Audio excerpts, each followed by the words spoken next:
আবারও একটি investing related ভিডিওয়ে আপনাদেরকে স্বাগত। আজ আমি দেখাবো এমন একটি স্টক যেটি দেখলে আপনারা বুঝে যাবেন যে লং টার্ম ইনভেস্টের পাওয়ার কতটা। আমি সবসময় আপনাদেরকে সাজেস্ট করি যে লং টার্ম ইনভেস্ট করুন, তাহলে আপনার জিরো রিস্ক। লং টার্মে কোনো রিস্ক নেই, প্রফিট আপনার আসতে বাধ্য। এই স্টকটি দেখলে আপনারা বুঝে যাবেন। এই স্টকটি আপনারা অনেকেই চেনেন। এই স্টকটি কত পার্সেন্ট রিটার্ন দিয়েছেন এটা আপনারা অনেকেই জানেন, তারপরেও আমি আজ আপনাদেরকে দেখাবো স্টকটি। এই স্টকটির নাম হলো এমআরএফ লিমিটেড। এই স্টকটি এখন চলছে আপনার 1,29,000 টাকা এর কারেন্ট প্রাইস আছে এখন। দেখুন 10 বছর আগে এই স্টকের প্রাইস কত ছিল? 22,733 টাকা 14 সালে।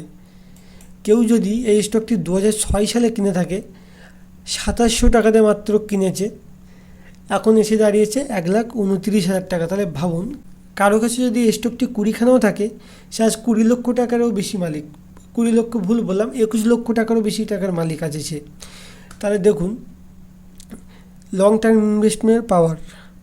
কেউ যদি 1 বছর আগে কিনে থাকে, তাও দেখুন 1 বছর আগে এই স্টকটি ভালো ছিল 96,000 টাকা। দেখুন কেউ 96,000 টাকা ইনভেস্ট করে আমাদের পক্ষে সম্ভব না, কিন্তু এই যে 10 বছর বা ম্যাক্সিমাম 6 বছর 2006 সালে যারা কিনেছে 2,700 টাকা দিয়ে, তাদের আজকে এইটা দাঁড়িয়ে গেছে। যদি আপনি একটা ভালো স্টকের পিছনে আজ যদি ইনভেস্ট করেন, এখান থেকে ভাবুন না 20-30 বছর পরের কথা, তাহলে আপনারা ভালো একটি ফান্ডামেন্টাল স্ট্রং স্টকের পিছনে ইনভেস্ট করুন।